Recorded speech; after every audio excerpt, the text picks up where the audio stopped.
اور کافر کہتے ہیں کہ اس پیغمبر پر اس کے پروردگار کی طرف سے کوئی نشانی کیوں نازل نہیں ہوئی؟ کہہ دو کہ اللہ جسے چاہتا ہے گمراہ کرتا ہے، اور جو اس کی طرف رجوع ہوتا ہے اس کو اپنی طرف کا رستہ دکھاتا ہے، یعنی ان کو جو ایمان لاتے اور جن کے دل اللہ کی یاد سے آرام پاتے ہیں ان کو۔ اور سن رکھو کہ اللہ کی یاد سے ہی دل آرام پاتے ہیں۔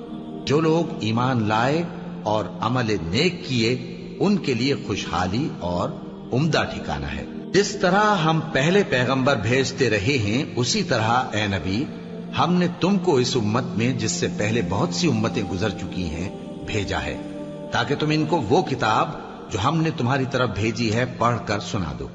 اور یہ لوگ رحمان کو نہیں مانتے۔